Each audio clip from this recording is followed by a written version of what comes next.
ಓದು ತುಂಬಾ ಮುಖ್ಯ. ಪುಸ್ತಕ ಓದುವುದು, ಶಾಲೆಯಲ್ಲಿ ಕಲಿಯುವುದು ನಿನಗೆ ಹೊಸ ಹೊಸ ಜ್ಞಾನವನ್ನು ಕೊಡುತ್ತದೆ.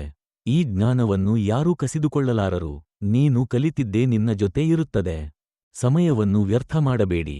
ದಿನದಲ್ಲಿ ಓದುವುದಕ್ಕೂ ಆಟವಾಡುವುದಕ್ಕೂ ಸಮಯ ಹಂಚಿಕೊಂಡರೆ ಎಲ್ಲವೂ ಸುಲಭವಾಗಿ ಮಾಡಬಹುದು.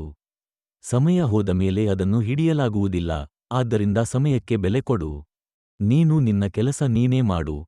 ಶಾಲೆಯ ಕೆಲಸ, ಓದುವ ಕೆಲಸ, ಮನೆ ಕೆಲಸಗಳನ್ನು ಸ್ವಲ್ಪ ಸ್ವಲ್ಪ ನೀನೇ ಮಾಡಿದರೆ ನೀನು ಸ್ವತಂತ್ರನಾಗುತ್ತೀಯ.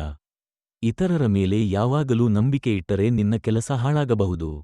ರಹಸ್ಯ ಉಳಿಸು. ನಿನ್ನ ಖಾಸಗಿ ವಿಚಾರಗಳನ್ನು, ಯೋಜನೆಗಳನ್ನು ಎಲ್ಲರಿಗೂ ಹೇಳಬೇಡಿ. ಕೆಲವೊಮ್ಮೆ ಎಲ್ಲರಿಗೂ ಹೇಳಿದರೆ ಅವರು ತಪ್ಪಾಗಿ ಉಪಯೋಗಿಸಬಹುದು. ಆದ್ದರಿಂದ ಕೆಲ ವಿಷಯಗಳನ್ನು ನಿನ್ನಲ್ಲೇ ಇಟ್ಟುಕೊಳ್ಳುವುದು ಒಳ್ಳೆಯದು. ತಾಳ್ಮೆ ಇರಲಿ. ಯಾವ ಸಮಸ್ಯೆ ಬಂದರೂ ಅತ್ತರೆ, ಕೋಪಗೊಂಡರೆ ಸಮಸ್ಯೆ ದೊಡ್ಡದಾಗುತ್ತದೆ. ಶಾಂತವಾಗಿ ಯೋಚಿಸಿದರೆ ಸುಲಭವಾಗಿ ಪರಿಹಾರ ಸಿಗುತ್ತದೆ.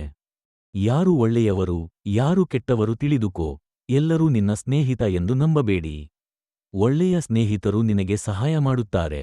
ಕೆಟ್ಟ ಸ್ನೇಹಿತರು ತಪ್ಪು ದಾರಿಯಲ್ಲಿ ಕರೆದೊಯ್ಯಬಹುದು. ಆದ್ದರಿಂದ ಎಚ್ಚರಿಕೆಯಿಂದಿರು. ನಿಜ ಮಾತು ಆಡೋದು ಮುಖ್ಯ. ಸುಳ್ಳು ಹೇಳಿದರೆ ಕೆಲ ಹೊತ್ತಿಗೆ ತಪ್ಪಿಸಿಕೊಂಡರೂ ನಂತರ ಅದೇ ನಿನಗೆ ತೊಂದರೆ ಕೊಡಬಹುದು.